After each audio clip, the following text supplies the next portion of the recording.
ಬಿಹಾರ ಚುನಾವಣೆಯ ರಣಕಣ ದಿನದಿಂದ ದಿನಕ್ಕೆ ಭಾರೀ ಕುತೂಹಲವನ್ನ ಕೆರಳಿಸ್ತಾ ಇದೆ. ಇದೀಗ ಚುನಾವಣೆಗೆ ಪೂರ್ವಭಾವಿಯಾಗಿ ಆರ್ಜೆಡಿ ನಾಯಕ ತೇಜಸ್ವಿ ಯಾದವ್ ಸರಣಿ ಘೋಷಣೆಗಳನ್ನ ಕೂಡ ಮಾಡ್ತಾ ಇದ್ದಾರೆ. ಬಿಜೆಪಿ ಮೈತ್ರಿಕೂಟವನ್ನ ಕಟ್ಟಿ ಹಾಕಬೇಕು ಅನ್ನುವಂತಹ ನಿಟ್ಟಿನಲ್ಲಿ ಭರವಸೆಗಳ ಅಸ್ತ್ರಗಳನ್ನ ಕೂಡ ಹೂಡ್ತಿದ್ದಾರೆ.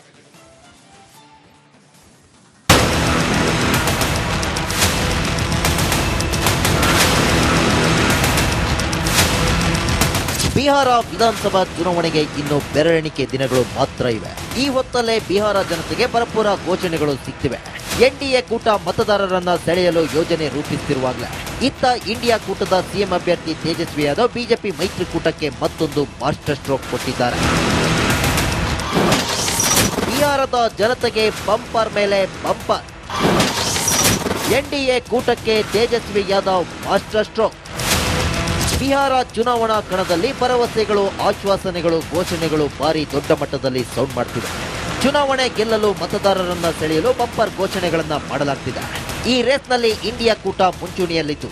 ಸಿಎಂ ಅಭ್ಯರ್ಥಿ ಆರ್ಜೆಡಿ ನಾಯಕ ತೇಜಸ್ವಿ ಯಾದವ್ ಮನೆ ಮನೆಗೆ ಸರ್ಕಾರಿ ನೌಕರಿ ಭರವಸೆ ಬಳಿಕ ಇದೀಗ ಪಂಚಾಯತ್ ಪ್ರತಿನಿಧಿಗಳಿಗೆ ಭರ್ಜರಿ ಉಡುಗೊರೆಯ ಭರವಸೆ ನೀಡಿದ್ದಾರೆ.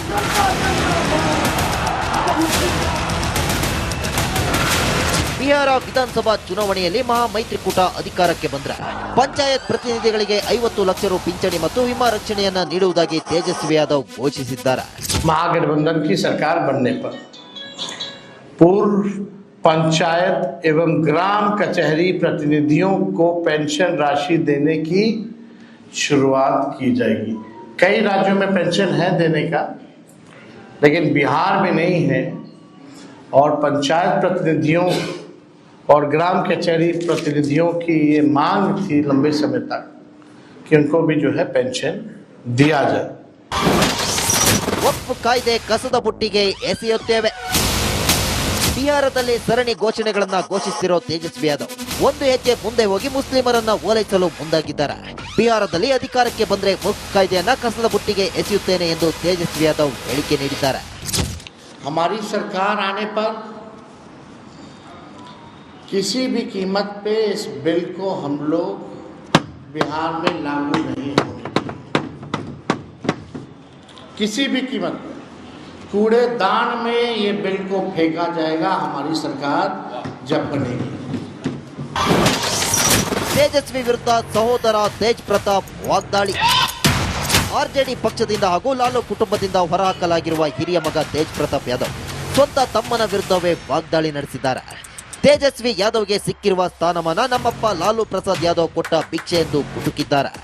जननायक अभी हम नहीं बता सकते ना. जननायक तो लोहिया जी हैं, कर्पूरी जी हैं, लालू जी हैं, बड़े बड़े लीडर लोग जननायक हैं. तेजस्वी जी जननायक नहीं हो सकते हैं क्योंकि तेजस्वी जी अपने बलबूते नहीं हैं, वो हमारे पिता के बलबूते हैं. 243 ಸದಸ್ಯ ಬಲದ ಬಿಹಾರ ವಿಧಾನಸಭೆಗೆ ನವೆಂಬರ್ 6 ಮತ್ತು 11ರಂದು 2 ಹಂತಗಳಲ್ಲಿ ಚುನಾವಣೆ ನಡೆಯಲಿದ್ದು ಈ ಎಲ್ಲ ಘೋಷಣೆಗಳು, ಈ ಮಾತಿನ ಸಮರಗಳು ಚುನಾವಣೆ ಮೇಲೆ ಏನೆಲ್ಲ ಪರಿಣಾಮ ಬೀರುತ್ತೆ ಅನ್ನೋದನ್ನ ಕಾದು ನೋಡಬೇಕಿದೆ.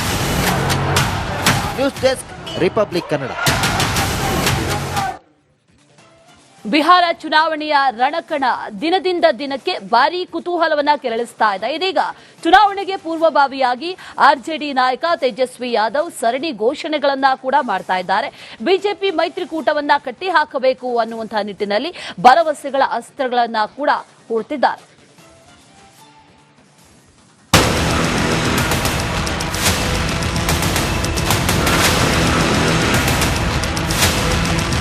ಬಿಹಾರ ವಿಧಾನಸಭಾ ಚುನಾವಣೆಗೆ ಇನ್ನು ಬೆರಳೆಣಿಕೆ ದಿನಗಳು ಮಾತ್ರ ಇವೆ.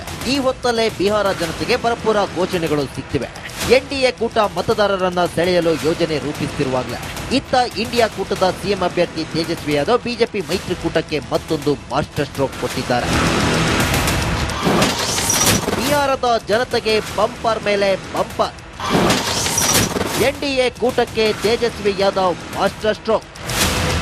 ಬಿಹಾರ ಚುನಾವಣಾ ಕಣದಲ್ಲಿ ಭರವಸೆಗಳು, ಆಶ್ವಾಸನೆಗಳು, ಘೋಷಣೆಗಳು ಭಾರಿ ದೊಡ್ಡ ಮಟ್ಟದಲ್ಲಿ ಸೌಂಡ್ ಮಾಡ್ತಿವೆ. ಚುನಾವಣೆ ಗೆಲ್ಲಲು ಮತದಾರರನ್ನ ಸೆಳೆಯಲು ಬಂಪರ್ ಘೋಷಣೆಗಳನ್ನ ಮಾಡಲಾಗ್ತಿದೆ. ಈ ರೇಸ್ನಲ್ಲಿ ಇಂಡಿಯಾ ಕೂಟ ಮುಂಚೂಣಿಯಲ್ಲಿತ್ತು. ಸಿಎಂ ಅಭ್ಯರ್ಥಿ ಆರ್ಜೆಡಿ ನಾಯಕ ತೇಜಸ್ವಿ ಯಾದವ್ ಮನೆ ಮನೆಗೆ ಸರ್ಕಾರಿ ನೌಕರಿ ಭರವಸೆ ಬಳಿಕ ಇದೀಗ ಪಂಚಾಯತ್ ಪ್ರತಿನಿಧಿಗಳಿಗೆ ಭರ್ಜರಿ ಉಡುಗೊರೆಯ ಭರವಸೆ ನೀಡಿದ್ದಾರೆ.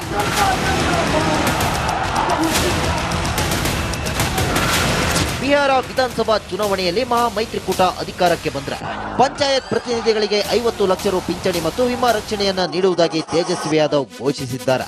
महागठबंधन की सरकार बनने पर पूर्व पंचायत एवं ग्राम कचहरी प्रतिनिधियों को पेंशन राशि देने की शुरुआत की जाएगी. कई राज्यों में पेंशन है देने का, लेकिन बिहार में नहीं है.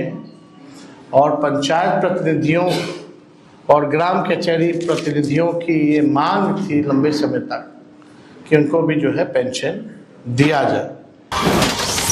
ವಕ್ಫ್ ಕಾಯ್ದೆ ಕಸದ ಬುಟ್ಟಿಗೆ ಎಸೆಯುತ್ತೇವೆ. ಬಿಹಾರದಲ್ಲಿ ಸರಣಿ ಘೋಷಣೆಗಳನ್ನ ಘೋಷಿಸಿರೋ ತೇಜಸ್ವಿ ಯಾದವ್ ಒಂದು ಹೆಜ್ಜೆ ಮುಂದೆ ಹೋಗಿ ಮುಸ್ಲಿಮರನ್ನ ಓಲೈಸಲು ಮುಂದಾಗಿದ್ದಾರೆ. ಬಿಹಾರದಲ್ಲಿ ಅಧಿಕಾರಕ್ಕೆ ಬಂದ್ರೆ ವಕ್ಫ್ ಕಾಯ್ದೆಯನ್ನ ಕಸದ ಬುಟ್ಟಿಗೆ ಎಸೆಯುತ್ತೇನೆ ಎಂದು ತೇಜಸ್ವಿ ಯಾದವ್ ಹೇಳಿಕೆ ನೀಡಿದ್ದಾರೆ. हमारी सरकार आने पर किसी भी कीमत पे इस बिल को हम लोग बिहार में लागू नहीं होंगे. किसी भी कीमत पे कूड़ेदान में ये बिल को फेंका जाएगा हमारी सरकार जब बनेगी. ತೇಜಸ್ವಿ ವಿರುದ್ಧ ಸಹೋದರ ತೇಜ್ ಪ್ರತಾಪ್ ವಾಗ್ದಾಳಿ. ಆರ್ಜೆಡಿ ಪಕ್ಷದಿಂದ ಹಾಗೂ ಲಾಲು ಕುಟುಂಬದಿಂದ ಹೊರಹಾಕಲಾಗಿರುವ ಹಿರಿಯ ಮಗ ತೇಜ್ ಪ್ರತಾಪ್ ಯಾದವ್ ಸ್ವಂತ ತಮ್ಮನ ವಿರುದ್ಧವೇ ವಾಗ್ದಾಳಿ ನಡೆಸಿದ್ದಾರೆ. ತೇಜಸ್ವಿ ಯಾದವ್ಗೆ ಸಿಕ್ಕಿರುವ ಸ್ಥಾನಮಾನ ನಮ್ಮಪ್ಪ ಲಾಲು ಪ್ರಸಾದ್ ಯಾದವ್ ಕೊಟ್ಟ ಭಿಕ್ಷೆ ಎಂದು ಕುಟುಕಿದ್ದಾರೆ. जननायक अभी हम नहीं बता सकते ना. जननायक तो लोहिया जी हैं, कर्पूरी जी हैं, लालू जी हैं, बड़े बड़े लीडर लोग जननायक हैं. तेजस्वी जी जननायक नहीं हो सकते हैं क्योंकि तेजस्वी जी अपने बलबूते नहीं हैं, वो हमारे पिता के बलबूते हैं. 243 ಸದಸ್ಯ ಬಲದ ಬಿಹಾರ ವಿಧಾನಸಭೆಗೆ ನವೆಂಬರ್ 6 ಮತ್ತು 11ರಂದು 2 ಹಂತಗಳಲ್ಲಿ ಚುನಾವಣೆ ನಡೆಯಲಿದ್ದು ಈ ಎಲ್ಲ ಘೋಷಣೆಗಳು, ಈ ಮಾತಿನ ಸಮರಗಳು ಚುನಾವಣೆ ಮೇಲೆ ಏನೆಲ್ಲ ಪರಿಣಾಮ ಬೀರುತ್ತೆ ಅನ್ನೋದನ್ನ ಕಾದು ನೋಡಬೇಕಿದೆ. News desk, Republic Kannada. Bihar ಚುನಾವಣೆಯ ರಣಕಣ ದಿನದಿಂದ ದಿನಕ್ಕೆ ಭಾರೀ ಕುತೂಹಲವನ್ನ ಕೆರಳಿಸ್ತಾ ಇದೆ. ಇದೀಗ ಚುನಾವಣೆಗೆ ಪೂರ್ವಭಾವಿಯಾಗಿ ಆರ್ಜೆಡಿ ನಾಯಕ ತೇಜಸ್ವಿ ಯಾದವ್ ಸರಣಿ ಘೋಷಣೆಗಳನ್ನ ಕೂಡ ಮಾಡ್ತಾ ಇದ್ದಾರೆ. ಬಿಜೆಪಿ ಮೈತ್ರಿಕೂಟವನ್ನ ಕಟ್ಟಿ ಹಾಕಬೇಕು ಅನ್ನುವಂತಹ ನಿಟ್ಟಿನಲ್ಲಿ ಭರವಸೆಗಳ ಅಸ್ತ್ರಗಳನ್ನ ಕೂಡ ಹೂಡ್ತಿದ್ದಾರೆ.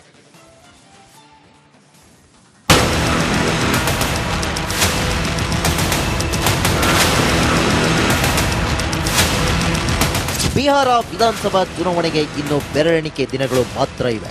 ಈ ಹೊತ್ತಲ್ಲೇ ಬಿಹಾರ ಜನತೆಗೆ ಭರಪೂರ ಘೋಷಣೆಗಳು ಸಿಗ್ತಿವೆ. ಎನ್ಡಿಎ ಕೂಟ ಮತದಾರರನ್ನ ಸೆಳೆಯಲು ಯೋಜನೆ ರೂಪಿಸುತ್ತಿರುವಾಗಲೇ ಇತ್ತ ಇಂಡಿಯಾ ಕೂಟದ ಸಿಎಂ ಅಭ್ಯರ್ಥಿ ತೇಜಸ್ವಿ ಯಾದವ್ ಬಿಜೆಪಿ ಮೈತ್ರಿಕೂಟಕ್ಕೆ ಮತ್ತೊಂದು ಮಾಸ್ಟರ್ ಸ್ಟ್ರೋಕ್ ಕೊಟ್ಟಿದ್ದಾರೆ. ಬಿಹಾರದ ಜನತೆಗೆ ಬಂಪರ್ ಮೇಲೆ ಬಂಪರ್. ಎನ್ಡಿಎ ಕೂಟಕ್ಕೆ ತೇಜಸ್ವಿ ಯಾದವ್ ಮಾಸ್ಟರ್ ಸ್ಟ್ರೋಕ್. ಬಿಹಾರ ಚುನಾವಣಾ ಕಣದಲ್ಲಿ ಭರವಸೆಗಳು, ಆಶ್ವಾಸನೆಗಳು, ಘೋಷಣೆಗಳು ಭಾರಿ ದೊಡ್ಡ ಮಟ್ಟದಲ್ಲಿ ಸೌಂಡ್ ಮಾಡ್ತಿವೆ. ಚುನಾವಣೆ ಗೆಲ್ಲಲು ಮತದಾರರನ್ನ ಸೆಳೆಯಲು ಬಂಪರ್ ಘೋಷಣೆಗಳನ್ನ ಮಾಡಲಾಗ್ತಿದೆ. ಈ ರೇಸ್ನಲ್ಲಿ ಇಂಡಿಯಾ ಕೂಟ ಮುಂಚೂಣಿಯಲ್ಲಿದ್ದು ಸಿಎಂ ಅಭ್ಯರ್ಥಿ ಆರ್ಜೆಡಿ ನಾಯಕ ತೇಜಸ್ವಿ ಯಾದವ್ ಮನೆ ಮನೆಗೆ ಸರ್ಕಾರಿ ನೌಕರಿ ಭರವಸೆ ಬಳಿಕ ಇದೀಗ ಪಂಚಾಯತ್ ಪ್ರತಿನಿಧಿಗಳಿಗೆ ಭರ್ಜರಿ ಉಡುಗೊರೆಯ ಭರವಸೆ ನೀಡಿದ್ದಾರೆ.